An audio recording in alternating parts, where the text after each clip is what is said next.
Ya, selamat sore, selamat datang di podcast Regresif IKFH Undip, episode kelima, dengan tema menjalankan profesi sebagai seorang advokat. Bersama saya Sihar Luther Saga, saya merupakan anggota BSO Pusat Bantuan Hukum IKFH Undip, dan saya akan menjadi host selama segmen ini. Pada kesempatan di sore hari yang berbahagia ini, kita merasa sangat terhormat sekali karena telah kedatangan tamu, Bang Noviar Irianto. Beliau ini merupakan seorang pengacara yang sukses dan anti mainstream. Terima kasih untuk kedatangannya ya Bang ya. Sama-sama. Ya. Terima kasih. Sedikit perkenalan dari beliau ini. Beliau merupakan alumnus FH Undip tahun 96. Sejak lulus sampai sekarang beliau ini berkecimpung di profesi pengacara. Betul. Oke. Beliau ini juga merupakan founder di NIP Law Firm. Mulai dari NIP itu 2014 hingga saat ini. Oke. Lalu gimana nih Bang? Sehat ya? Sehat alhamdulillah. Luar biasa ya. Apa nih kesibukan kita di belakangan waktu ini Bang? Sibuknya tentunya pasti dengan kegiatan lawyer ya. Ya. Selebihnya sibuknya mantau ini aja kegiatan IKFH dan sebagainya. Ya rutinitas sih. Jadi hari-hari belakangan ini pandemik ya. Maksudnya dengan keadaan pandemik ini alhamdulillah kantor juga ada aja yang ngasih amanah. Alhamdulillah. Kadang-kadang gue juga bingung. Ada aja ngasih amanah ke gue. Ada ya Bang ya. Tapi ya kalau bicara tentang hari-hari tentunya ngawasin kerjaan anak-anak di kantor, terus kemudian juga ya pasti juga kita terlibat di itu. Ya alhamdulillah juga kebetulan kita juga ada kantor di Bali ya. Jadi juga kita lagi fokus untuk develop di kantor di Bali gitu. Oke.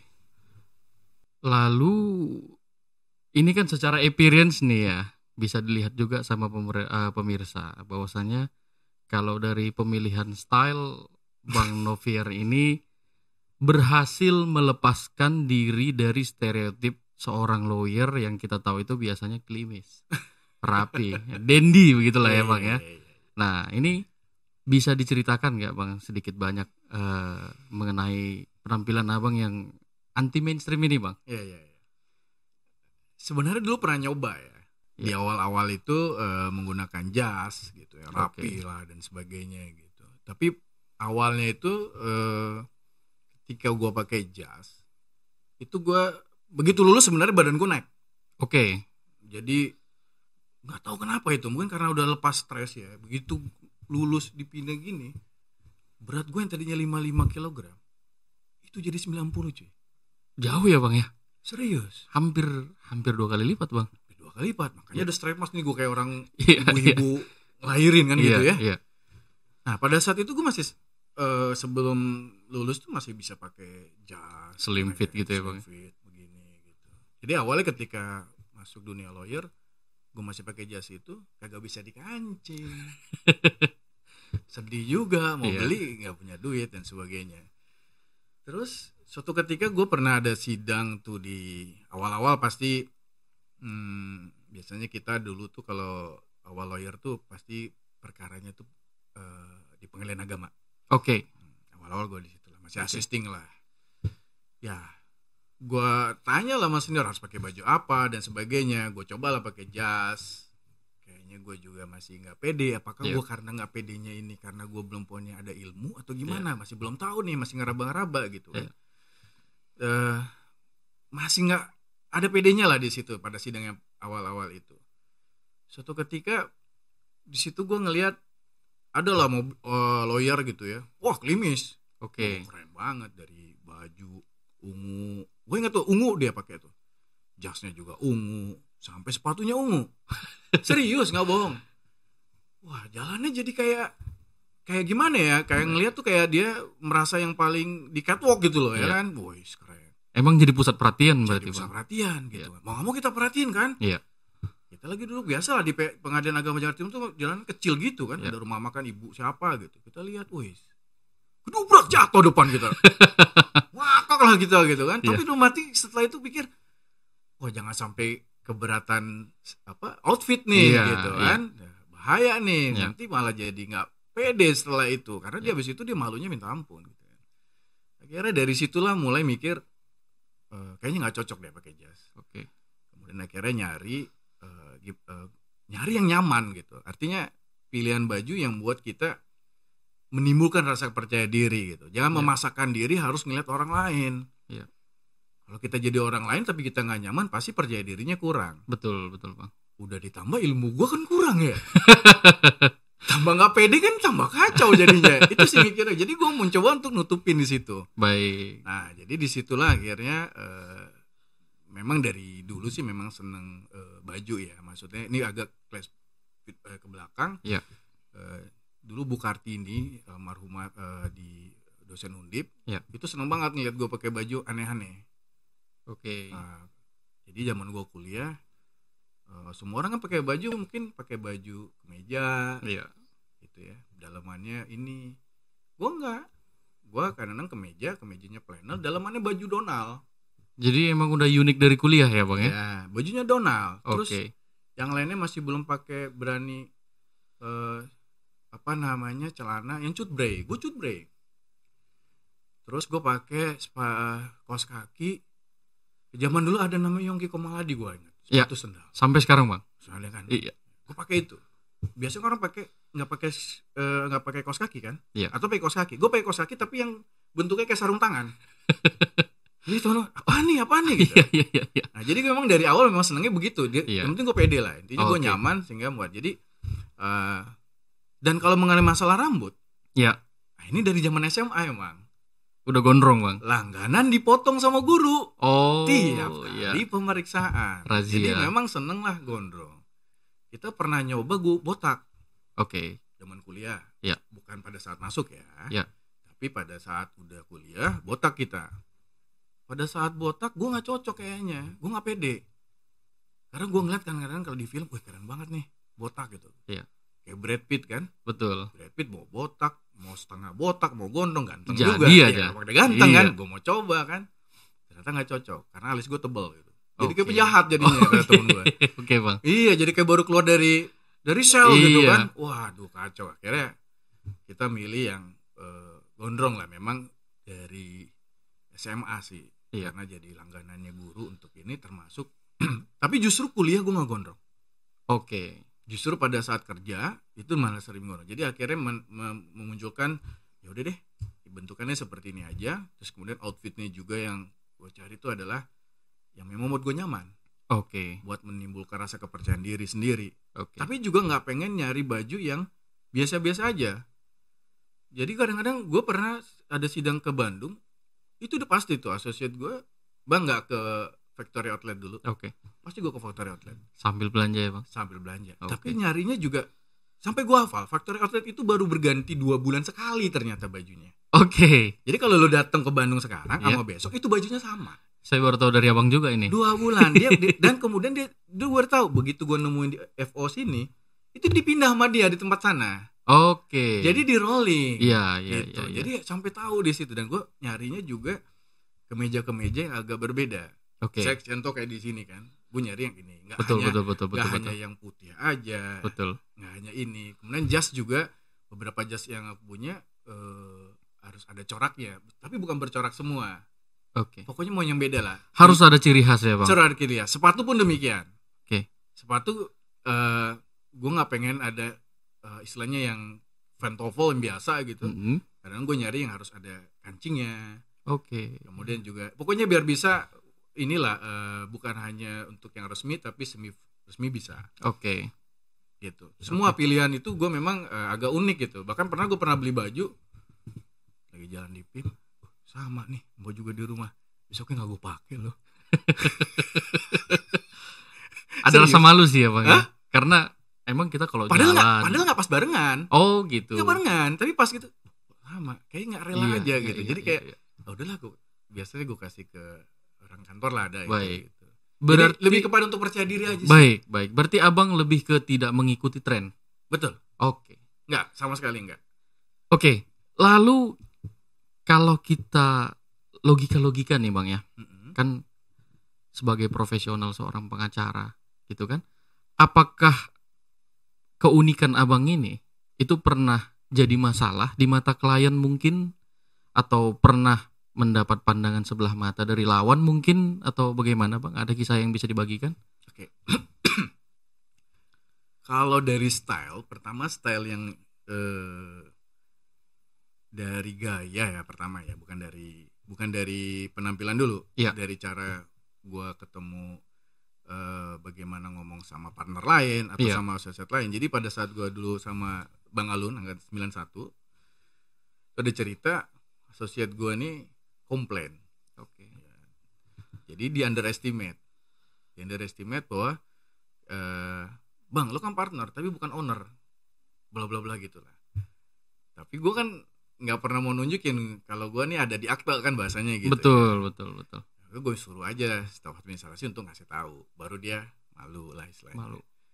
Udo juga pernah ada dulu salah satu BUMN konstruksi, dengan karena gayanya gue yang seperti ini gitu ya. Jadi pada saat itu staf legalnya bilang, Bang, kami pengennya partner yang datang. Matilah awak kan gitu. Udah biasa berarti ada penolakan gitu ya Bang ya? Ya, saya sama aja. Iya Bang, kami pengennya partner yang datang, bukan abang. Lah aku partner juga. Nggak, Iya. maksudnya partner yang ini gitu. Jadi kayak pertama nggak ada nama. Dulu waktu aku bergabung sama Bang Alun, dia Iya. ada cerita ya, Bang Tugus Sarwansari, kalau abang nonton nih, makasih Bang atas ilmu-ilmunya. Luar biasa abang kita itu. Iya. Jadi memang jadi nggak, karena nggak ada nama di dalam kantor Iya. gitu, karena identik kan dengan itu ya. Betul. Nah, kalau ada ini udah pasti partner, udah pasti owner gitu kan. Tapi ternyata kan enggak. Posisi saya enggak gitu pada saat itu. Tapi saya sebagai partner dan juga alhamdulillah di sharing saham lah sama Bang Alun ini. Luar biasa baiknya itu. Jadi memang ada penolakan atau underestimate itu ada. Pasti. Kemudian kalau untuk lawan udah pasti. Apalagi lawan ya Bang ya? Apalagi lawan. Betul. Paling juga baru 2 kali 3 kali dia sidang bahasanya gitu kan. Gak tahu aja kan gitu. Tapi nggak apa-apa. Kita lebih seneng di underestimate seperti itu. Oke. Sehingga membuat dia dia menjadi overconfidence, malah bisa kadang-kadang menjadi bumerang. Betul. Kalau kita makanya nggak boleh kita mengunderestimate orang. Makanya setiap kali saya juga ngasih tahu ke asosiat saya gitu, siapapun lawyernya itu belum tentu mereka di bawah kita gitu. Kita harus menganggap selalu dia lebih pintar, lebih banyak pengalaman gitu. Ada satu cerita, ini boleh ya saya cerita ya? Silakan Bang.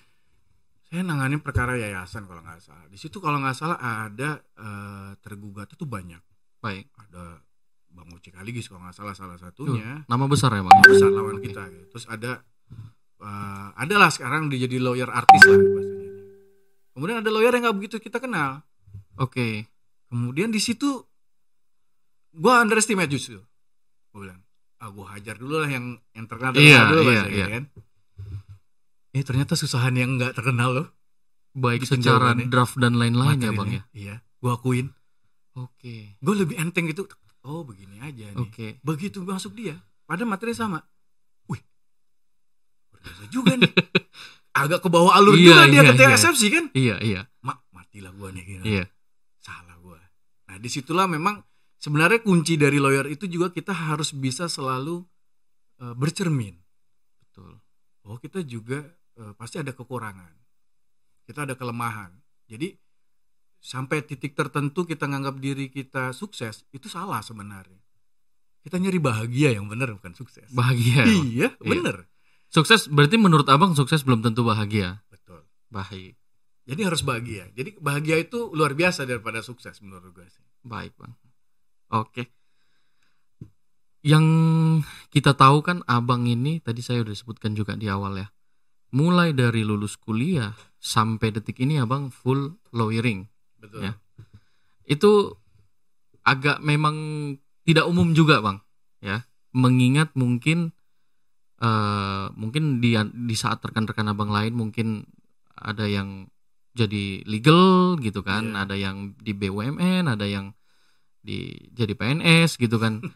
Apakah keputusan Abang untuk konsisten mulai dari lulus kuliah sampai saat ini fokus lawyering, itu ada yang guide atau ada yang mempengaruhi abang nggak?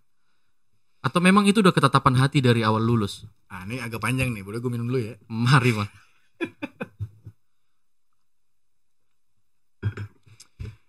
Pertama harus gue ceritain dulu saat gue kuliah. Baik. Gue masuk Undip, FH Undip itu bukan pilihan. Oke, itu yang pertama ya. Ya. Oke. Artinya lo tahu bahwa gue nggak kepikiran jadi sarjana hukum. Oke. Karena pada saat itu gue udah terima kampus di Melbourne. Om gue minta di sana, udah disewain ini dan sebagainya. Tapi gue nazar sama orang tua gue. Oke. Gue tahu gue bandel zaman SMA, SMP. Berantem mulu. Oke Bang. SMA 70, SMP 19 berantem tuh. Tawuran ya. Tawuran mulu. Weh, seru lah pokoknya. Gue nazar, kalau gue bisa dapat negeri, maka gue lepas yang di sana. Oke. Dikabulin sama Allah. Oke. Begitu terima telepon dari teman gue yang punya lo perkoran, Vilo diterima di negeri, di Undip. Undip di mana ya? Wah, tapi karena gue bingung di situ kan. Akhirnya masuklah. Singkat cerita, ketika gue kuliah, ya mohon maaf, mungkin kalau nanti ada dosen-dosen yang tahu ya gitu ya. Jujur gue nggak kenal banyak dosen. Oke. Jarang masuk. Oke. Teman-teman gue juga banyak tahu. Bahkan ada yang bilang Noviar tuh kalau di Semarang adalah liburan, kuliahnya di Jakarta. Oke. Karena gue di Jakarta punya bisnis IO sama teman-teman gue. Dari zaman kuliah mahasiswanya Bang. Oke. Punya bisnis IO, bikin acara ini dan sebagainya. Bahkan kadang-kadang gue nongkrongnya di teman-teman gue SMA di UI gitu. Jadi jarang banget gue nggak ada kepikiran sama sekali. Bahkan selama masuk kuliah gue sama Cani yang anak 96 juga itu jadi manajer satu grup band lah. Oke. Sunday. Terus kemudian juga akhirnya gue terlibat di beberapa entertain di situ. Makanya IP gue kecil. Oke. Gue harus jujur 2,4 cuy. Wow. Jadi mau jadi apa di PNS? Nggak bisa. Iya. Syarat aja udah nggak terpenuhi ya Bang ya. Terpenuhi. Iya. Dan kalau mau tahu nih, itu nilai gue belum ambil. Apa namanya ketika ijazah transkrip sampai sekarang belum. Karena nggak pernah kepikiran mau apply kemanapun. Betul. Jadi bagi gue cukup ijazah aja. Nyokap gue bilang udah bersyukur kamu lulus. Iya gitu, istilahnya. Nah dari situ kemudian makanya agak panjang nih. Gue memang nggak suka untuk gue pernah ngelamar lah dan sebagainya. Tapi ketika udah mau di interview aja udah bikin orang sepaneng gue nih. Apa sih nunggunya lama, nggak betah gue gitu. Oke. Akhirnya gue nggak pernah lagi untuk ngelamar gitu. Suatu ketika gue iseng aja jalan di Kebayoran Lama, gue nemu lah tuh ada pelang senior juga, Undip juga. Law firm ya Bang ya? Law firm. Rinaldi dipanggil di angkatan 94 tuh Inang lah. Okay. Kebetulan dia juga senior gue di SMA 70. Singkat cerita gue gabung lah sama dia. Ya gue di situ akhirnya disuruh banyak baca buku. Ini baca loh nggak ngerti apa-apa. Dia tahu lah sih bagaimana keseharian gue di kampus kan tentunya ya kan. Baca buku, terus juga gue mulai dididik. Menurut gue sih dia ngedidik gue gitu. Dia ngasih gue kunci, datang pagi-pagi minta tolong untuk ngepel. Sarjana hukum. Ngepel dulu nih Bang ya. Ngepel. Meskipun dia nggak menyuruh. Oke. Maksudnya dia menyuruh, dia datang pagi, tapi gue nyadar diri gitu kan. Inisiatif berarti dari Abang sendiri. Baik. Karena gue sapu, baru gue pel. Ngepelnya juga emang kecil sekali, segini lah ruangannya pada saat itu. Iya. Ngepel pakai kan zaman-zaman lo di mall tau nggak lo pakai botol gitu, oh gitu iya kan? Gitu kan, iya. gitu. Keringetan kebetulan mandi situ belakang. Baru dia datang, makan apa lo? Makan Inang, makan. Baru kita kerja juga ya masih belum banyak lah gitu. Situ gue sering baca. Kadang-kadang pada saat baca, oh ini dosen ini dulu ngejelasin ini. Jadi gue baru teringat suatu mata pelajaran atau kuliah itu pada saat gue udah kerja. Pada saat gue baca itu. Nah disitulah itu akhirnya berjalan. Singkat cerita gue akhirnya bergabung sama Bang Alun ini, Teguh Sarul Ansari ini, 91. Sebenarnya masih belum gue memantapkan menjadi lawyer, belum. Tapi pada saat ketemu Bang Alun, ketemu almarhum partnernya beliau Bang Nizam itu, disitulah baru memantapkan. Oke. Ketika dia, gue udah mulai istilahnya apa namanya penasaran gitu. Kenapa sih? Kan dia lagi buat, gue samperin, bang, kenapa ada eksepsi dalam rekopensi? Gue bingung. Iya. Eksepsi aja gue bingung. Rekopensi apaan gitu kan? Gue baca gitu kan. Iya. Bang, boleh bisa bantu nggak begini? Aku ngurus ini aja lah gitu. Begitu terus kan. Makin kayak terasa kayaknya seru ya. Abang ini kayak ngerjain tuh kayak menikmati gitu, menjiwai gitu. Ternyata akhirnya lama-kelamaan kita menjiwai. Dan ternyata di situ loh soal gue. Kenapa bisa menjiwai? Kalau kata abang itu bilang, ketika kamu membaca buku, nggak usah kamu baca kayak zamannya kuliah harus ngerti atau harus hafal semua, tapi yang penting kamu paham sedikit aja. Dan kemudian dicari ke materinya, kamu akhirnya kayak ngeblend gitu. Dan nggak susah, nggak bikin pusing bahasanya. Baik. Nah di situ loh baru meyakini bahwa ini pilihannya. Tapi apakah langsung kayak anak-anak sekarang? Mohon maaf ya, mungkin anak sekarang langsung, langsung bikin kantor. Enggak. Itu kita ada masa-masa susah sama Bang Alun ini. Nah, Bang Alun kalau denger ini pasti tahu lah sedihnya tuh. Susah bareng-bareng ya. Ya. Beliau kan juga main politik gitu. Kadang-kadang kita nungguin dia berkelana politiknya malah hanya untuk dibeliin nasi Padang. Pada saat itu ya, Pak? Pada saat itu. Wah, inget banget itu. Susah lah pokoknya. Tapi alhamdulillah singkat cerita, kalau gue ceritain nggak kelar di sini soalnya. Singkat cerita dari perjuangan itu kita bisa pindah ke Menara Batavia. Situlah mulai bagus lah, menanjak dan sebagainya. Dan tapi juga penuh suka duka juga dari gue belum jadi partner Bang Alun, masih jadi asosiat ya Bang. Gue nggak ngerti lah namanya asosiat, senior asosiat itu gue nggak paham jujur. Tapi yang gue tahu adalah gue pengen belajar dari senior. Jadi setiap kali ada perkara, misalnya ada ahli gitu ya, gue nyari kesempatan tuh sambil ngobrol sama ahli ya, Bang? Sama ahli pada saat nunggu. Apa aja gue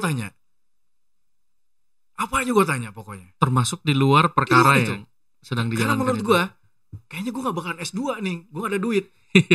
Tapi lumayan sama dia dapat short course, gue bilang kan. Iya. Itu yang gue itu. Betul. Bahkan ketika ketemu dengan senior lawyer gitu, itu kadang-kadang gue nyeleneh, nanya-nanya aja gitu. Gue ngambil ilmu di situ lah.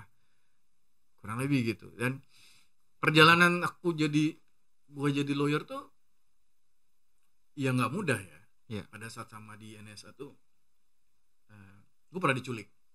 Wah, ini serius. Ya, gue usah negasin siapa yang nyulik. Iya. Perkaranya ada perkara illegal mining. Saat itu gue baru turun dari satu daerah di Kalimantan. Nah, kalau gue jelasin jadi spesifik, gue diincer lagi kan. Serem kan. Ya gue kan pakai kacamata, udah maghrib kan gitu ya. Kemudian namanya dipanggil ketika turun di Terminal 2, Noviar Irianto. Nek lagi, kelinguk dong kita kan. Brek, ikut. Langsung diambil ya Bang? Langsung diambil, tapi gue didiemin dulu. Lo tau sendiri kalau misalnya di parkiran bandara itu kan luas ya. Iya. Ada yang peduli juga di dalam. Iya. Lo mau ganti baju pun juga ada yang peduli gitu kan. Iya. Jadi gue dalam situ tapi dipepet mobil. Telepon beberapa kali juga nggak boleh diangkat. Ini siapa ditanyain terus. Terus gue mikir, oh ini begini. Itu bulan puasa. Wah. Awal bulan puasa. Gue dikasih, kamu puasa nggak? Puasa. Dibeliin makan. Tapi kacamata gue dicopot. Gue rabun ayam lah. Iya. Gue nggak tahu ini siapa ya. Nggak ingat mukanya ya Bang? Ya ingat tapi kayak samar-samar gitu kan. Itu 1 hari gue di situ. Artinya dari maghrib sampai besoknya lah, sampai menjelang maghrib lagi. Kemudian berjalan lah itu mobil. Gue bilang mau kemana nih? Persekusi nih jangan-jangan. Macam orang bener aja gue udah mati. Gue siapa sih gitu? Padahal gue cuma bantu doang gitu. Tapi dia kan mungkin nggak tahu ya. Itu pada saat itu tol Padalarang tuh baru jadi. Oke, baru Bang. Dibuka tapi sedikit lah. Maksudnya tapi udah jadi, belum bisa dilaluin secara umum gitu. Masih sepi sekali berarti Bang. Sepi. Nah, gue dibuang dari sana. Diturunin gitu aja Bang. Di satu bukit. Barang-barang dibalikin, dilempar. Ada berkas-berkas yang diambil. Kebetulan gue nggak bawa berkas. Oke. Ada laptop, ada apa gue. Udah. Gue bingung kan.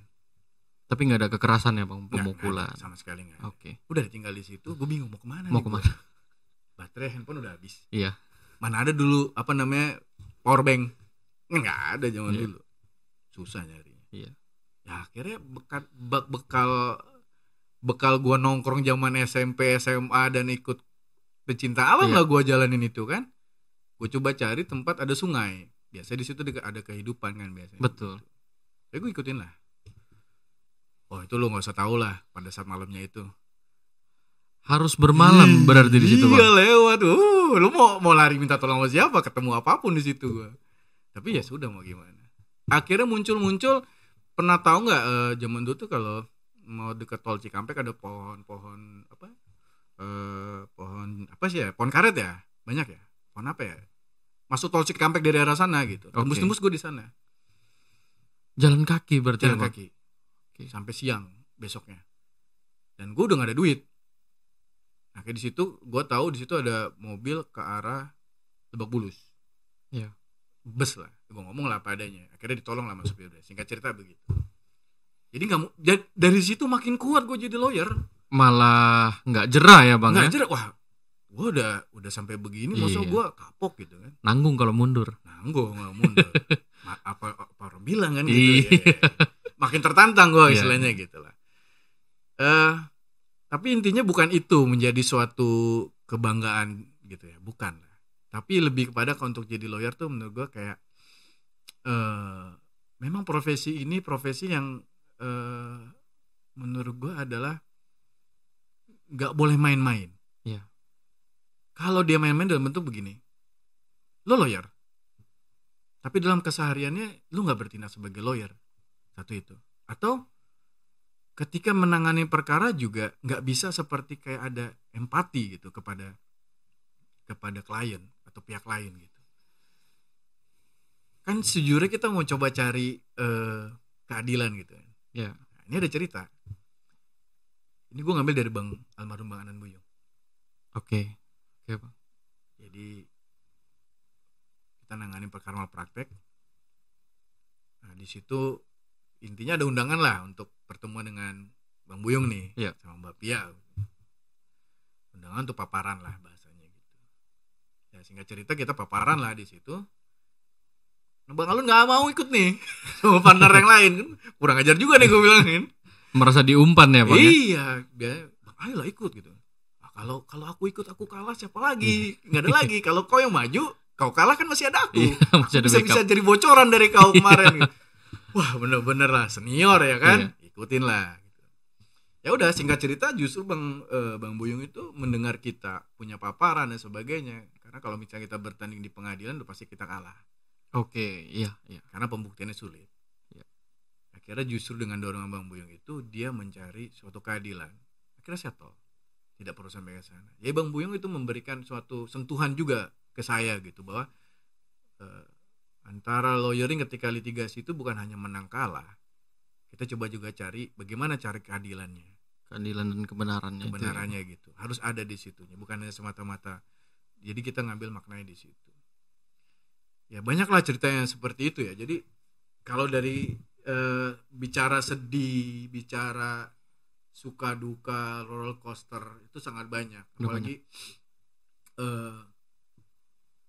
ya mohon maaf gitu. Kalau bubarnya suatu law firm itu bukan karena kita lagi nggak punya duit ternyata. Justru malah saat lagi banyak duit bang. Justru lagi jaya-jayanya. Itu ujian yang sesungguhnya dari law firm dalam bermitra. Itu ujian yang sesungguhnya karena kita lupa.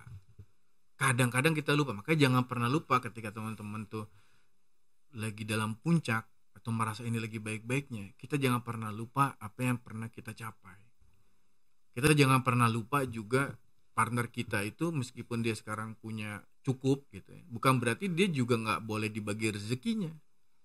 Tetap harus berbagi pada saat memang lagi gak punya apa-apa. Wah, ini masukan bagus nih bang buat kami ini lawyer muda kan bang.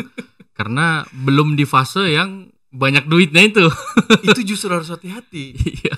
Ya sekarang kalau misalnya sama-sama susah, kopi pun kita berdua. Oke. Sama-sama susah. Rokok berdua misalnya. Berdua. Sebungkus bagi dua. Tapi ketika kita udah enak, kita nggak pernah ngeliat lagi apakah dia punya rokok atau tidak. Oke. Karena kita udah menganggap Pasti mampu lah. Gitu ya, Bang. Tapi nggak pernah tahu, kita akhirnya jadi kayak selfish gitu. Iya, betul. Ngalamin juga gitu. Jadi ini yang fase yang bahaya sebenarnya. Jadi kita harus saling ngingatin lah gitu. Ngingatin bagaimana perjuangan itu dijalanin gitu. Ya semoga ya artinya fase itu bisa, kalau udah bisa dilewatin, saya yakin akan menjadi makin besar ya suatu law firm gitu. Karena kepercayaan itu yang kita bangun dari susah kemudian luntur hanya karena kita pengen menang sendiri, itu kayaknya ini banget, zalim lah bahasanya gitu ya. Jadi ya saya pikir fase itu yang memang harus dilewatin, dan itu jarang yang bisa melewatin fase itu. Kalau udah melewatin fase itu aman. Biasanya langgeng ya, Bang. Insya Allah langgeng. Satu masukan baik ini, Bang, buat kita pengacara-pengacara muda atau yang baru mau mengawali kantor partnership, bahwasanya pesan dari Bang Novier ini, kesetiaan dengan partner itu diuji malah ketika law firm itu udah settle. Betul.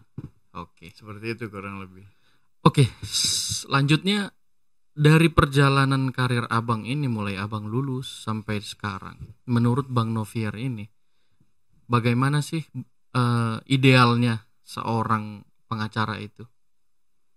Idealnya? Iya, menurut Abang aja, kan kalau kita bicara pengacara kan ada yang pengacara corporate, ada pengacara litigasi, ya kan? Kalau menurut Abang gimana?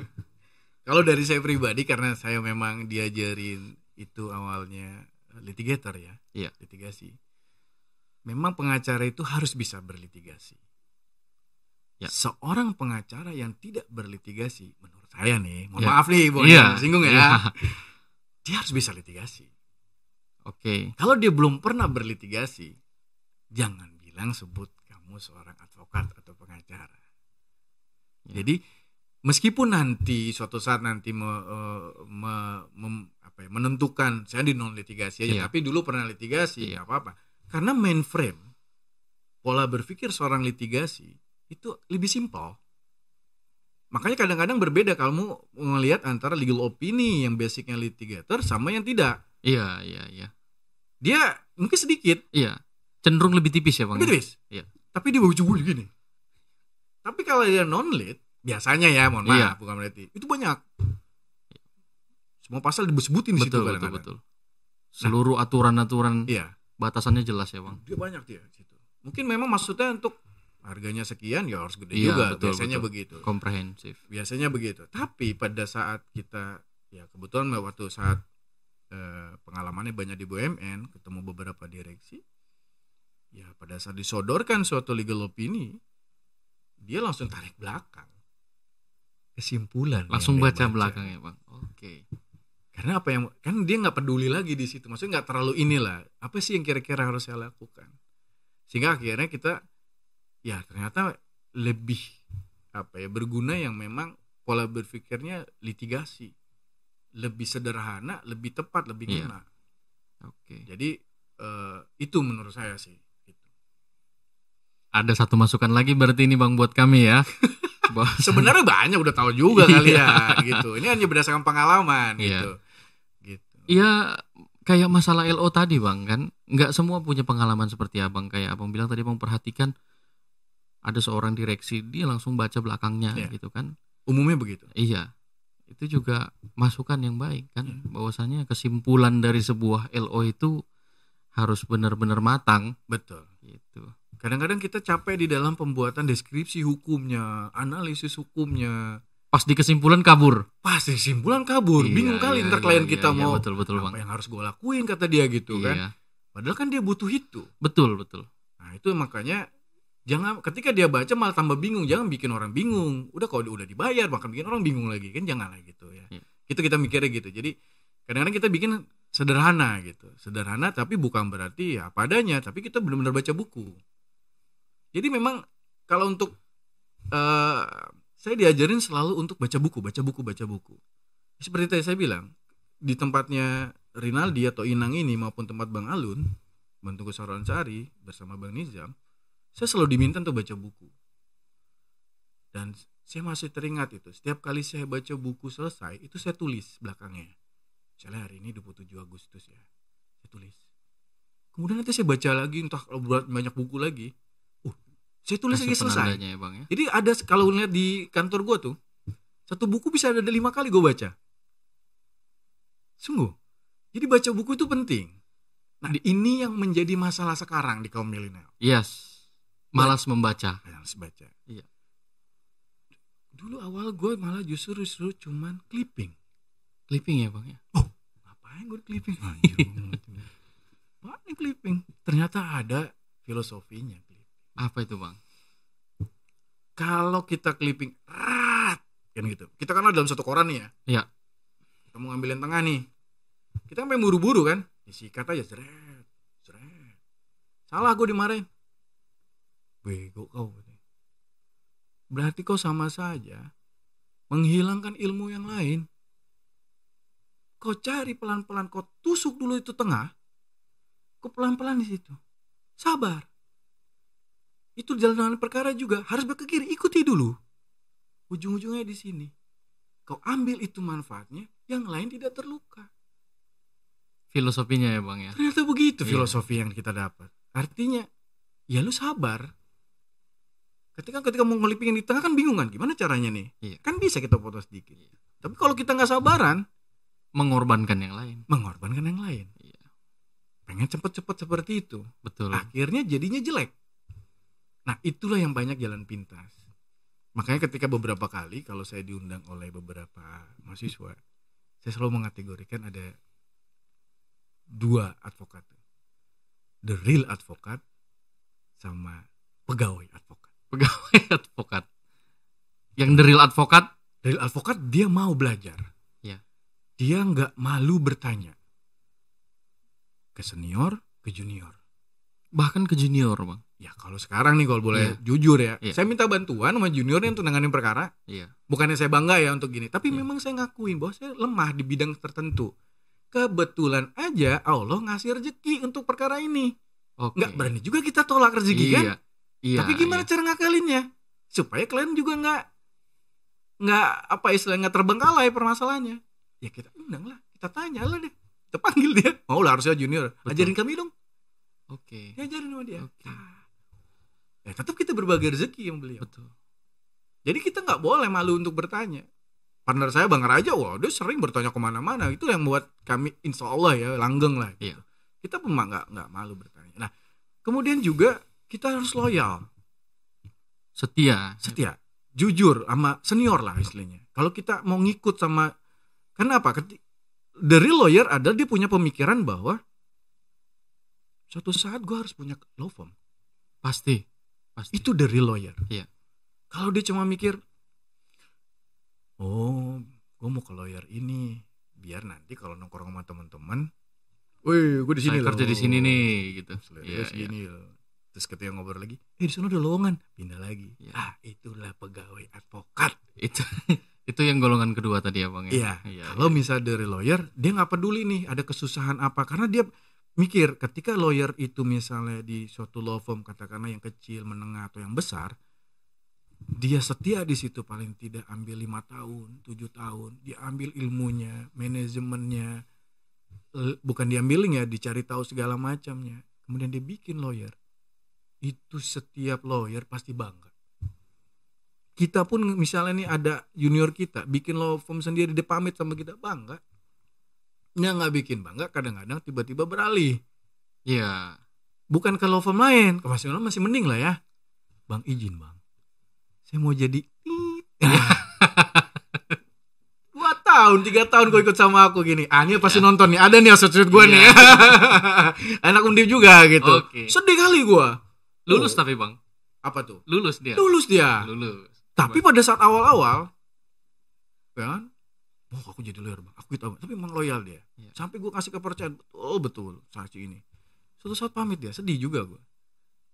Brengsek juga nih junior gue, tapi pilihan dia gitu. Brengsek dalam arti sayang apa betul. Yang sudah kita share itu ke junior atau ke associate itu kan bukan hanya bukan hanya rezeki yang berbagi, pengalaman, ilmu dan sebagainya. Kemudian ketika dia memutuskan ke profesi tinggi itu ya kan agak berbeda gitu. Mungkin ada sedikit dapat tapi berbeda gitu. Tapi nggak apa-apa, itu pilihan. Tapi makanya ketika sering punya asosiat, ketika saya nerima asosiat, itu satu belahan jiwa gue tuh udah gue anggap besok lu udah pasti keluar. Jadi jangan pernah nganggap kayak wah ini keren nih, berusaha untuk mempertahankan orang itu bakalan sakit soalnya ketika lu ditinggalin sama orang yang udah kita ajarin dan sebagainya. Jadi ketika gak terima saat ini juga, dalam hati gue udah langsung menyatakan besok pun lu keluar gue rela. Oke. Gitu. Jadi banyak ketika asosiat banyak ngundurin diri segala macam, nggak ada yang kayak ah udahlah gitu. Karena memang di Menial ini kan kita nggak cara untuk memilih law firm dan sebagainya beda di zaman kita. Zaman saya lah, bukan zaman kita ya, zaman saya. Betul. Zaman sekarang kan mungkin nyari yang nggak apa-apa, nyari yang bagus, salary-nya besar, segala nggak apa-apa. Tapi kita harus lihat dulu tujuannya dan juga menilai ke diri kita. Kalau kita masih kurang dalam bidang ilmu lawyering gitu, ilmunya ya, bukan pengalamannya. Tentunya kita coba cari yang benar-benar yang bisa partner tuh mau memberikan sharingnya ilmu dan pengalaman itu secara mudah gitu. Tapi kalau udah besar kan susah dia ketemu partner. Susah. Ya kan? Nah sebenarnya harusnya itu dulu kalau memang ini. Tapi kalau memang dia udah pintar, udah pernah sering magang dan sebagainya, nggak apa-apa dia milih itu. Kayak gitu sih. Itu persis kayak penuturan Jack Ma tuh bang. Oh iya? Mulailah di perusahaan kecil. Oh. Belajar manajemen, belajar bertanggung jawab. Belajar kebocoran-kebocoran. Betul. Baru pindah ke perusahaan besar. Yeah. Saya pernah dengar Jack Ma ngomong seperti itu bang. Nah tapi jika kita kembali lagi sedikit tadi ya, yang ketika bang bilang asosiat, sekarang saya kalau asosiat mau pergi ya pergi aja. Tidak bisa dipungkiri nih bang ya, memang mulai contohnya saya mau mengawali karir sebagai lawyer magang ya bang. Saya pertama kerja itu di 2014 bang. Nah dari sejak itu memang trennya memang sudah banyak berpindah-pindah kantor. Karena gimana ya bang, milenial ini tuntutan gaya hidupnya tinggi. Nah di samping memang dia ingin salary lebih tinggi, zaman sekarang ini ada juga namanya headhunter bang. Oh begitu ya? Ya, ketika dia tahu ada satu asosiat yang berpotensi di kantor A, dia tahu ada lubang yang kosong di kantor B, dia pasti akan menyusup bagaimanapun caranya. Tiba-tiba dapat aja kontaknya. Kamu di situ dapat berapa? Sekian. Ya kamu kalau pindah ke sini bisa dapat sekian. Gitu. Jadi hubungannya dengan yang abang jelaskan tadi tuh.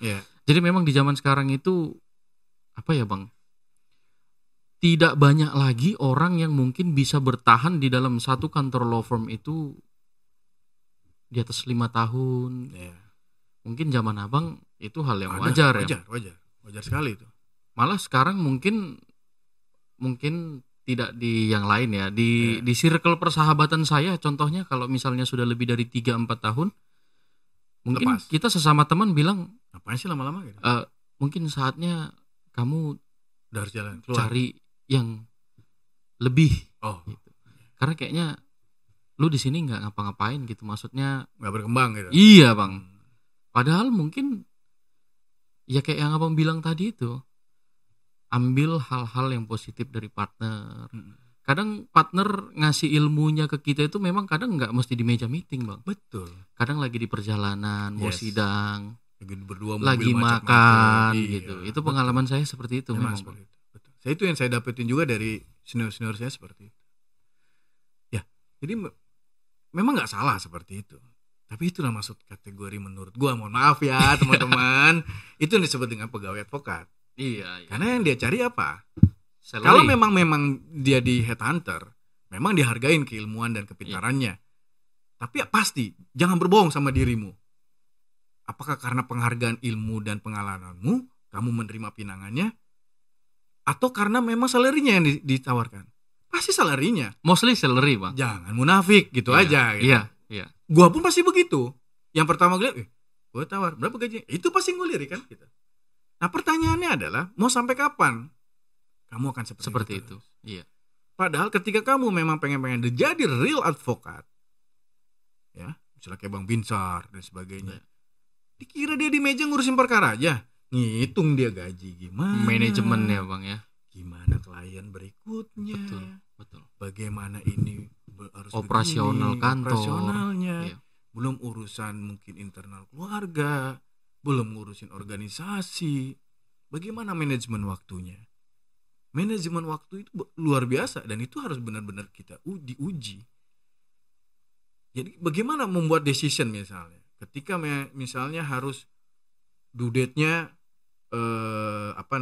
sudah mendekati untuk masukin kasasi misalnya. Iya. Tapi di satu sisi moodnya kita lagi nggak bagus nih. Salah contohnya uangnya kurang kantor. Sering terjadi gitu kan. Satu sisi kan harus nyari klien. Betul. Tapi yang ini udah habis duitnya. Iya. Males sekali kita ngerjain ini gitu. Tapi nggak boleh juga kan. Iya. Nah, bagaimana bisa mengantisipasi itu? Kalau parameternya uang, pasti dia akan mencari klien dulu. Iya. Daripada dia menangani uang yang udah habis untuk memori kasasi. Iya. Ya mohon maaf, mungkin nggak semuanya seperti itu. Tapi ini berdasarkan pengalaman. Jujur, saya pernah kayak gitu. Males sekali ngerjain ini. Ongkosnya udah habis gitu Ongkosnya ya. udah habis. Iya. Tapi kalau gue ngerjain ini banyak kali dokumennya habis waktu gue untuk nyari klien gimana nih? Padahal gue lagi butuh. Iya. Nah itu karena mindset, karena pasti iming-iming uang itu pasti nomor satu. Tapi kalau kita sudah mulai belajar, itu kita bisa, alhamdulillah saya udah bisa untuk menghilangkan mood itu. Dia paling cuma berdiam diri langsung bisa gitu ya. Tapi kalau misalnya enggak, jadi malas, akhirnya enggak mendekati sempurna dalam membuat memori kasasinya. Makanya kalau ingin punya cita-cita, gini deh, analoginya kayak dokter lah. Semua dokter pasti pengen punya Betul Bang. tempat praktek sendiri, bahkan punya rumah sakit sendiri. Semestinya lawyer juga gitu. Dia harus punya cita-cita ke sana. Nah, untuk mencapai ke sana, dia bukan hanya pandai dalam nanganin perkara aja, tapi pandai juga memanajemen internal, pandai juga untuk mencari perkenalan orang untuk bisa mendapatkan klien dan sebagainya. Kalau boleh tahu nih, saya nggak ada dibantu oleh orang tua satupun untuk nyari klien. Atau pada saat ini setelah lepas dari Bang Alun ya, itu lebih kepada perkenalan kawan, link ya Bang ya. Link. Kadang-kadang nih mohon maaf ya, lihat temen gue banyak kenal nih sama beberapa orang, tapi seringnya ke klub. Iya. Misalnya gitu ya. Iya. Gue ikut lah. Tapi gue jadi kenal gitu. Betul. Tapi bukan berarti harus ikut terus gitu kan. Yang penting ya akhirnya melebar banyak kemana. Klub bukan berarti klub macam-macam ya. Iya, ada iya. klub bola, Iya. klub membaca buku, itu maksudnya. Tapi intinya lawyer itu kerennya, asiknya ya itu. Kita bisa kalau kita udah memanage waktu, kita kalau punya law firm sendiri gitu, ya nggak apa-apa kali datang jam 11. Iya. Ya nggak sih. Tapi kita udah tahu kita bakal pulang malam, bisa punya sendiri ya kan. Terus kemudian juga yang lebih asiknya ketika di setiap kali kita dikenalin sama kawan, lawyer nih gitu. Iya. Tapi kalau gue jadi masalah memang. Kenapa Bang? Kayak nggak percaya. Karena penampilan itu tadi ya Bang ya. Kayak nggak percaya kayak. Iya. Tapi beberapa kemudian setelah ngobrol gitu langsung kaget. Udah pernah nanganin ini gitu. Mungkin kadang-kadang besoknya dia udah googling kali ya. Gitu. Karena kegiatan gue selain lawyer, alhamdulillah gue juga punya manajemen artis. Oke, yang sudah mungkin boleh nggak sebut nama Bang? Oke, boleh dong. Manajemen gue ada 2 perusahaan, tapi yang satu ini lagi vakum karena memang partner gue meninggal, itu bekas ex manajernya di Sony Music. Sony Music ya Bang. Dulu Mas Kunto, major label. Iya itu major label, tapi dia keluar kemudian gue kerjasama. Kenal mungkin kalau dengerin dengan nama Mas Kunto ya. Kita pernah bikin konser bahkan. Wah. Tahun 2014. Ya. Kita bikin konser Ceylon Seven dan Riff di Istora Senayan. Ada linknya di Detik. The best konser tahun 2014. Itulah salah satunya. Oke. Itu gua. Oke. Gokil ya. Iya. Gokil ya. Iya. Bilang untung nggak juga, tapi di situ gue bisa tahu oh gini caranya. Tapi masuk ke dunia itu juga bekal dari lawyernya, struggle-nya dapat gitu loh maksudnya. Iya. Mental fight-nya itu. Gitu. Gue pengen tahu lah. Terakhir di dalam perusahaan itu juga terakhir kita jualan The Best Cut of Piu. Jadi lagu-lagu Mas Piu Padi dijual di KFC. Oh. Tahun 2017 2018 kemarin. Nah, kalau yang manajemen artisnya di bawahnya ada Sandy Sandoro. Itu jadi ada 2. Nah, tapi ingat, jangan salah. Noviar ini bikin perusahaan itu bukan berbarengan. Itu pada saat memang sudah 10 tahun lebih. Perjalanannya 10 tahun 10 tahun untuk menjadi lawyer, kemudian barulah mau. Dulu ada tuh, bisnis ini yuk, bisnis ini. Kan sekarang banyak tuh, udah ada lawyer gini. Dulu gue ditawarin apa-apa, enggak. Ntar nunggu 10 tahun dulu. Nah, pada saat 10 tahun itu berpikir, deh, iseng deh bikin. Gitu. Jadi makanya, kenapa punya penampilan yang seperti ini juga untuk bisa mengakomodir kalangan entertain ini gitu. Iya, public figure ya Bang. Iya, dan alhamdulillah selama perjalanan karir saya pernah bantu Afgan. Dulu tahun berapa yang ribut-ribut dengan label musik yang dahulu. Oke. Itu litigasi, Bang. Ya, di Polres Jakarta Selatan dan alhamdulillah dipercaya sama keluarga Afgan, Tante Lola kalau nonton. Ya, kita nggak banyak. Saya kalau dari beberapa teman-teman artis yang saya kenal, macam Mas Baby Romeo, Sandy Sandoro, Afgan, kemudian Mas Ernest, dan beberapa yang lainnya, saya dicap lawyer yang nggak mau cari di media. Oke, iya saya paham. Saya nggak mau di situ. Makanya dari situ banyak yang kenal sama saya, Noviar aja deh, nggak bakal ke blow up di media. Banyak perkara yang saya tangani, saya nggak ke blow up di media. Beberapa banyak yang kesel, gimana sih, kan lu bisa begini. Pertemanan sama ini lebih penting daripada di media. Dan satu lagi, pernah ada beberapa artis nyampe ke saya, saya sebutin. Iya. Mas, settingan yuk. Settingan apaan? Gue bilang. Kan lu lawyer, gue kayak gini. Ada nih, vokalis nih, grup band. Ribut-ribut settingan gitu Bang? Iya, terkenal. Gak usah gue sebutin lah. Iya. Gue malas kayak gitu-gitu, lu cari lawyer lain aja. Lu gak asik Mas, biarin gue gak asik, gue bilang. Iya. Tapi intinya ada yang seperti itu. Dan gue gak mau untuk kayak gitu. Kenapa? Apa sih yang dicari maksudnya gitu? Gue pengen dicari memang terkenal atau dikenal sama orang karena memang pertama kebaikan gue pengennya gitu. Kemudian syukur kepintaran gue gitu. Iya. Karena menurut gue kalau orang pintar tapi gak baik percuma. Iya. Yang kebaikan gue lah dikenal. Noviar baik gini. Okay. Tapi bodoh gak apa-apa. Tapi miskin gak apa-apa kan gitu kan. Tapi kalau udah miskin gak baik kan gue ngajar. Iya. Udah komplit ya. Udah komplit gitu. Jadi kurang lebih gitu pertemanan gitu. Jadi salah satu yang akhirnya nyaman dengan keseharian yang memang seperti ini, yaitu dari outfitnya dan sebagainya itu ya karena juga ngejalanin di bidang musik itu gitu. Mungkin salah satu ini dipilih saya jadi di IKFA untuk rekreatif ada karena memang bagian daripada itu gitu. Memang terlihat kreatif sih Bang. Gitu ya. Alhamdulillah. Dulu awal-awal kebentuk gini, itu kan nggak ada hubungannya sama hukum. Ntar kantor law firm gimana? Gue tiap hari udah kantor law firm pusing gue. Gue di organisasi gue mau yang seneng-seneng. Maksudnya dalam arti yang tidak harus berhubungan dengan hukum terus, dengan penanganan perkara terus gitu. Ya jadi ya alhamdulillah gitu banyak kawan lah jadinya. Bukan hanya tapi justru di dunia lawyer sendiri atau di dunia advokat, saya nggak banyak kenal sama advokat. Mungkin kalau yang lainnya aktif di DPC ini, DPD ini, kenal si abang ini, abang ini, enggak kenal. Dan lucunya beberapa kali di pengadilan malah, kayaknya gue kenal lo deh Mas, kayaknya gue kenal lo deh Bang. Di mana ya? Di TV katanya, di TV. gitu. Gue nggak pernah masuk TV gitu.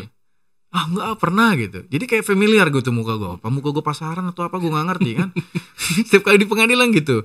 Tapi jujur, kalau ditanya berapa banyak kenal dengan senior lawyer gitu, sedikit.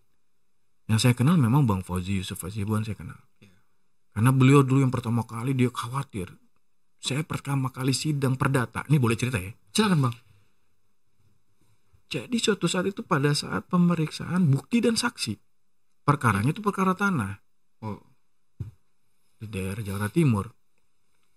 Bang Nizam yang punya izin pergi ke Medan. Gue belum punya izin. oh, belum dilantik, belum sumpah ya bang ya, belum sumpah. Gue sumpah sama Pak Sekjen bareng gue tangan Mas Dirga. Telat, gue gak punya duit. Oke. Gue susah hidupnya. Bukan berarti saya mohon maaf, nggak cukup untuk membiayai hal yang seperti itu. Iya. Gue nggak mau bilang gue susah ya. Nggak cukup untuk itu. Bukan menjadi priority hidup gue pada saat itu untuk mengikuti PKPA dan sebagainya. Untuk yang pertama kali. Iya. Jadi caranya Bang Nizam selalu gini, pintar dia. Dulu kan belum, nggak mesti harus dilampirin surat kuasa pada saat itu, belum. Jadi cara itu kalau dulu tuh jaga-jaganya untuk mencari apa namanya kartu tanda pengenal advokat. Itu kalau pihak lawan nanya. Iya. Dulu, Iya. Sekarang udah. Sekarang kan harus hakim yang lihat. Betul. Kan? Jadi selalu ketika awal, sini Be, ngeblend dulu sama pihak lawan. Tawa-tawa, makan, ngerokok. Nggak ditanya lagi. Iya. Sehingga nggak di-challenge lagi Nggak ya bang. di-challenge Saya mau lagi. lihat kartunya nggak Nggak gitu. ada kayak gitu. Iya. Nah pada saat itu, gue bawa dokumen banyak. Itu pertama kali deg-degan. Gue nggak pernah namanya saksi cuy. Sendiri pula. Bingung mau nanya apa ya bang? Masalah nanyanya memang bingung. Mau nanyanya udah ngerti karena Udah tahu. alhamdulillah ngerti materinya nih, Iya. gitu kan. Cuman, ngerti nggak? Iya. Bingung mau memulainya. Saat itu gue ingat Bang Fauzi lagi di sidang juga di Pengadilan Jakarta Timur tuh. Wah sini, hati-hati lah deh, gini. Khawatir dia, duduk dia nungguin gue. Gue lihat banget tuh itu. Dan alhamdulillah bisa. Terlewati dengan baik ya bang. Yang gue hadapin itu macam gue gugat 13 termasuk instansi. Wah. Lawyernya depan gue 13 senior. Dan gue masih pertama kali sidang perdata. Tapi itu yang gue bersyukur dari seorang senior yang mempercayai gue. Artinya ketika kita sebagai junior diberikan kepercayaan sama senior, jangan sekali-sekali untuk melewatkan kesempatan itu. Belum tentu ada 2 kali. Betul. Kau pergi ke kepolisian. Dia udah malas sekali parkirnya. Begini. Iya. Pergi. Ketika senior udah bilang seperti itu, jalanin. Kalau belum tentu besok lo disuruh lagi. Betul. Jadi selalu harus ada menganggap bahwa suatu kesempatan yang dia dikasih oleh senior itu belum tentu besoknya ada. Gitu. Gue pernah ciut di depan polisi ketika pendampingan. Pertama kali gue di Polda Metro, gue ingat banget. Lagi dampingin. Kau punya izin? Ada bang. Suruh keluar ya bang. Gue keluar. Iya. Ada Bang Nizam, senior gue nih almarhum. Bang, gini. Parah kali kau gitu. Iya. Gue lihat cara dia gitu. Ngobrol gini. Jadi ngeblendnya itu bukan karena untuk dia, kenapa kau nggak bisa masuk anak buah gue gini. Nggak begitu. Janganlah bang, gini bang. Sama-sama kita orang ini begini. Jadi pendekatannya manusiawi ya. Betul. Senior gue ngeliatin gitu.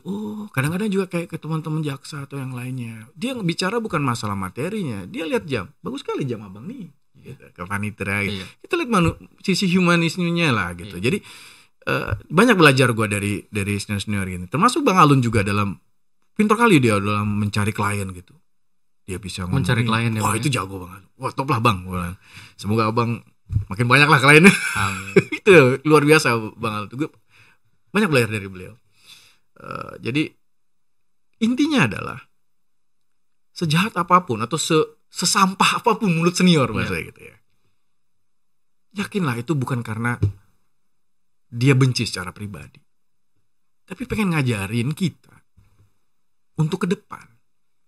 Hanya saja cara mengajari tiap orang kan beda ya bang. Beda. Iya. Pasti nggak ada namanya senior. Lah wong tiap bulan lo digaji ya kali lo dibenci. Kalau Betul, benci betul. dipecat. Langsung di-cut kalau nggak Dikat, suka. ngapain? Iya. Jadi jangan pernah ngambil kesimpulan gitu. Tapi memang ada maknanya di situ. Tapi caranya ada yang halus, Iya. ada yang pengen safety dicari dipuji-puji terus, ada yang nggak peduli. Nah kalau gue di antara itulah. Kadang-kadang gue nggak peduli juga gue mau dibilang apa. Tapi yang penting gue nggak benci lu. Gue pengen ini kedepannya tuh bisa gitu. Kasih kesempatan. Nah di milenial tuh seperti itu. Jadi ada beberapa kemarin paralegal sama mahasiswa gue udah down duluan, nyerah. Karena cara penyampaian apa? Cara penyampaian gue Iya. marah gue. Dan gue selalu bilang bahwa kalau gue marah terus, gue masih sayang sama lo. Sekarang tanya, nyokap lo marah-marah, sayang gak? Sayang bang. Kalau udah dia malah horor. Tuh, makanya gue bilang, justru saat gue diam sama lo, gue udah gak peduli. Tuhan aja marah juga ngasih sakit. Iya. Woi, ada saya, kata Tuhan gitu kan. Masih ditegur ya bang ya? Masih ditegur. Jadi banyak yang kaum bilang ketika ditegur langsung down. Ah, ini yang harus diperbaikin sebenarnya. Ya, sama seniornya aja langsung down, sama partner langsung down, apalagi dibentak sama jaksa nanti. Eksternal gitu ya bang. Sama hakim misalnya. Langsung buyar, berantakan materi kita yang udah kita hafalin 2 bulan 3 bulan gara-gara salah dia. Udah jatuh mental duluan bang. Langsung gitu Iya, dulu. iya. Itu sebenarnya tujuannya. Iya. Gitu. Masukan juga nih lagi ya buat lawyer-lawyer muda yang khususnya mau mengambil kekhususan litigasi, bahwasannya letakkanlah mental itu di depan. Yes. Kepintaran bisa diasah sepanjang karir ya bang ya. Betul. Tapi mental di depan. Mental. Selain mental juga memang harus diakuin, tidak semuanya orang yang punya lawyer berjiwa lawyer. Itu gue pernah tahu. Gue bisa ngelihat gitu. Jadi kadang-kadang ada orang, gue pengen jadi lawyer, tapi sesungguhnya dia nggak bisa jadi lawyer. Memang nggak bisa, karena dia nggak ngejiwai gitu loh. Nah kalau udah nggak ngejiwai ini susah. Apapun yang dia kerjakan, apapun yang dia lakukan, pasti ada kesalahan-kesalahan minor. Ini bahaya kalau kesalahan minor. Kalau kesalahan yang major maksudnya memang dia nggak tahu gitu. Tapi sebenarnya dia tahu, tapi selalu salah dan berulang-ulang. Nah sebaiknya itu harus diakui juga. Oh, kayaknya gue nggak cocok jadi lawyer. Lebih baik gue jadi di mana kayak gitu daripada dia menghabiskan waktu. Itu juga jadi penting ya menurut gue ya. Tapi mental itu paling luar biasa. Cuma ini hanya berlaku kepada yang gue sebut kategorin tadi, dari lawyer. Tapi kalau pegawai lawyer atau pegawai advokat, ya lu pinter aja pasti dicari dapat gini. Tapi sampai kapan bikin pas umur 50-60 bikin law firm? Iya. Kalau kata orang, ya iya sih udah pasti.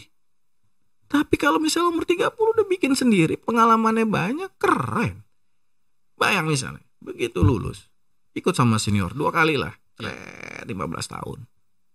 36-37 mulai sendiri. Udah banyak ilmu segala macam. Gue yakin umur 55 lo udah di Hawaii dan sebagainya santai-santai. Betul ya? Iya. Harapannya begitu kan tentunya. Tapi kalau misalnya 27 pindah, 3 tahun pindah sini lagi, tuk. Baru umur 50 dia bikin. Iya. Terus dia bingung nyari lagi. Gimana nih? Jaraknya udah jauh. Karakteristiknya apa, asosiat dan sebagainya susah dia manage itu. Yang ada marah-marah mulu, stroke pula jadinya nanti. Amin, insyaallah enggak lah ya. Gitulah. Oke bang, lalu gini bang, setelah 2020 ini kan pandemi datang ya. Ya. Seluruh tatanan kehidupan kedepannya kan akan berubah bang. Dan itu pun sudah terasa. Kita juga sebagai praktisi kan, yang tadinya itu meeting tatap muka, sekarang udah by Zoom. Betul. Dan satu lagi yang menurut saya pribadi yang saya pelajari sejak datangnya pandemi ini, katakanlah company yang tadinya sudah punya budget untuk dispute. Setelah pandemi ini, mereka tetap bertahan hidup aja, syukur, alhamdulillah, puji Tuhan, kan gitu bang. Boro-boro mau hire lawyer lagi, kan gitu. Nah, menurut pantauan abang selama kurang lebih 2 tahun ini, kira-kira kedepannya profesi lawyer ini, pengacara atau advokat ini masih menjanjikan gak? Ya kan kalau kata siapa sastrawan tuh, Shakespeare lah ya, kill the lawyer gitu ya. Kill the lawyer untuk bisa merubah itu ya. Lawyer nggak ada matinya kalau menurut. Walaupun perekonomian lagi ambruk. Emang yang mau dicari apa jadi lawyer? Tergantung apa yang dicari sih ya. Tergantung apa yang dicari. Kalau kita sudah menikmati bahwa apa yang sudah kita jalani, kemudian si klien hanya punya budget X, tidak sesuai ekspektasi, tapi kita jalaninnya juga dengan nyaman, dengan enteng dan sebagainya, saya pikir bisa survive. Dan apakah menjanjikan atau masih bisa? Tetap. Ini akan selalu ada. Kita sebagai balancing dari penegak hukum lainnya. Tanpa kita, negara ini pincang. Hukum tuh jadi pincang kalau menurut gue ya. Ya. Tapi kalau itu kan idealisme. Kalau bisa tentang idealisme sama gue ya gitu. Itu kayak agak kayak aneh gitu. Novel bicara idealisme gitu. Meskipun gue punya idealisme, bukan berarti enggak. Tapi maksudnya meskipun pandemi, ya alhamdulillah contoh ya dari kantor alhamdulillah ya masih banyak ngasih amanah beberapa klien gitu ya. Yang paling penting adalah kita tetap menjaga kualitas kita gitu.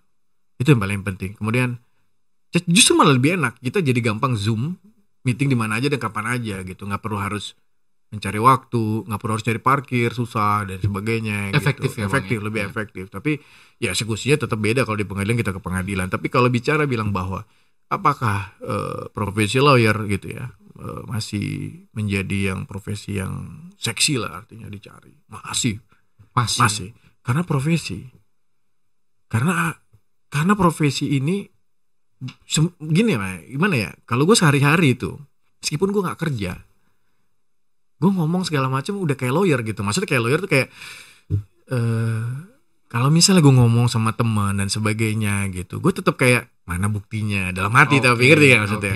Nah kalau kita udah sehari-hari udah masuk kayak gitu, begitu masuk pekerjaan akan mudah gitu. Nah jadi artinya karena sifatnya profesi, maka ya nggak akan mungkin ada bahwa ini nggak lagi seksi, nggak lagi yang nggak dicari gitu. Tetap dicari. Cuma permasalahan sekarang, seberapa baik kualitas dirimu dalam profesi ini. Itu aja yang jadi masalah. Kenapa? Kita dikasih rezeki sama orang. Kadang-kadang zalim juga gitu. Yang membuat kalau misalnya kita mohon maaf, banyak diselimuti, dibohongin dengan cara komponen portfolio keren. Iya. Pokoknya jelas. Ya mohon maaf, bukan ini bukan nyinyir ya. Tapi itu banyak yang klien yang ternyata servisnya di luar ekspektasi. Karena gue sering dapat istilahnya muntahan. Paham gak muntahan? Ya, tidak puas dari yang satu. Iya, udah kalah. Iya. Tiba-tiba, Pak bisa gak gini-gini? Kita disuruh nyuci. Iya. Uang udah habis ke sana. Itu lebih sulit, Bang. Itu lebih sulit. Itu begitu tahu, bukan yang lihat, tapi ternyata banyak yang lawyer muda yang memang ketika dipilih itu ya dia melihat itunya gitu. Tapi nggak salah. Harapannya adalah kalau kamu memang punya modal untuk membuat kemasan bagus, maka di dalamnya juga harus dikembangkan. Oke Bang, sebuah sharing yang sangat berharga. Ya. Tapi Abang buka nggak? Apa tuh? Open recruitment nggak untuk magang? Kebetulan kemarin di Alsa buka kebetulan di Alsa, dari teman-teman dari anak-anak mahasiswa Alsa. Jadi kemarin gue diundang untuk masalah apa ya tentang bani lah atau arbitrase lah dari teman mahasiswa Alsa. Terus kemudian gue lihat kok mohon maaf ya, menilainya adalah seolah udah ngerti banget mengenai masalah ini gitu. Workshopnya tuh gini, kenapa sih kalian nggak magang aja gitu? Banyak loh senior-senior yang udah punya buka segala macam. Nah akhirnya mereka punya kepikiran yaudah deh dibuka. Tapi lagi-lagi di take down lagi di Instagram karena ada kesalahan nama. Oke. Biasalah kayak gitu. Jadi ini maksud gue ya. Ini penting buat milenial. Ini jadi perhatian betul karena ini juga menyangkut di keluarga Undip sendiri gitu ya. Tolong meskipun apapun yang sudah dicapai di tingkat kampus gitu, jangan itu dijadikan benar-benar bahwa kamu sudah apa istilahnya sudah luar biasa gitu. Tetap harus rendah diri gitu bahwa kamu belum masuk dalam dunia yang sesungguhnya gitu. Jadi kemudian juga jangan pernah mau sungkan untuk bertanya. Ini paling susah nih milenial bertanya. Gue pernah ada nih. Ini agak banyak ada beberapa associate gue. Diem aja. Gue pikir ngerjain ini kan. Ternyata nggak tahu. Karena nggak tahu. Nggak tanya dong. Ya habis waktunya hanya untuk itu. Dan di milenial lebih senengnya adalah dia bertanya sama temennya. Aku tanya, temanmu angkatan berapa? Sama bang. Ya sama juga boh. mungkin ngalamin juga kayak gitu. Pernah Bang. Iya. Ya gitulah kurang Iya. lebih. Oke Bang, sharing yang sangat berharga ya Bang ya. Makasih. Sekali lagi saya ucapkan terima kasih, Terima kasih. atas berbagi pengalaman Abang mulai dari awal berkarir sampai detik ini. Iya. Jadi doa kami Abang ke depan sehat-sehat, Amin. sukses Semua selalu. sehat. Ya, supaya kita tetap bisa ngobrol-ngobrol lagi besok Bang. Siap. Ya. Makasih ya. Itu aja, terima kasih, salam progresif. Salam progresif.